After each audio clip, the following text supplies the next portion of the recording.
येऊन गेले. त्याने काही ठिकाणी पाहणी केली, खास करून त्र्यंबक रोड आणि नाशिक जे चित्र आहे हे इतकं नाशिक विद्रूप झालेलं दिसत आहे. म्हणजे नाशिक कधी अशा परिस्थितीमध्ये दिसेल अशी आम्ही कल्पनाही केली नव्हती.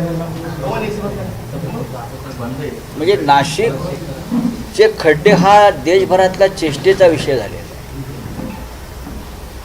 10 वर्षापूर्वी या नाशिकचा लौकिक खड्डेमुक्त शहर असा होता की नाशिक हे एक उत्तम शहर आहे, खड्डेमुक्त शहर आहे. इथे महापालिका, इकडलं प्रशासन उत्तम प्रकारे काम करतं. पण आजचं चित्र जे आहे ते अत्यंत भयंकर आहे. आम्ही काल एका मखमलाबाद रोडवर गेलो होतो. म्हणजे वाईट वाटलं की ज्या पद्धतीने तिकडली लोक रस्त्यावरती भाज्या फळं विकणारी महिला डोळ्यात पाणी आणून सांगत होते की आमची काय अवस्था आहे, आम्ही कसं जगायचं, इथे आता काय करणार.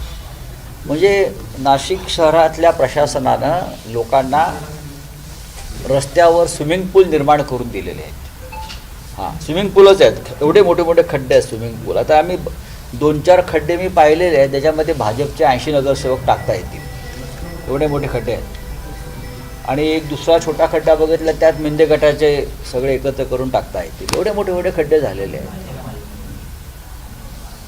काय करते प्रशासन किंवा तुमचे जे इकडले सोकॉल पालकमंत्री आहेत, कुंभमेळा मंत्री आहेत, कुंभमेळा आयुक्त आहेत, नाशिकचे आयुक्त आहेत. म्हणजे एवढा निर्ढावलेपणा यांच्यामध्ये येतो कुठून? 10 लोक मरण पावले. तुम्ही सांगताय 7, 8, 6 नाही, आकडा जास्त आहे. माझ्याकडे जी नाव आहे ती 10 लोकांची आहे.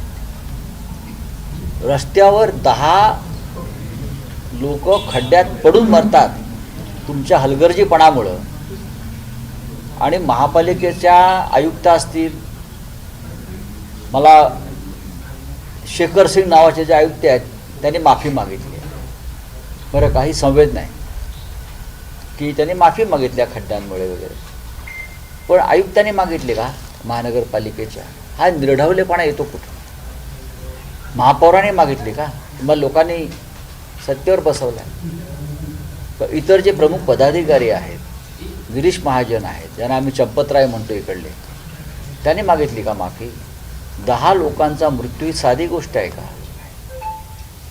ऑपरेशन सिंदूर जेव्हा झालं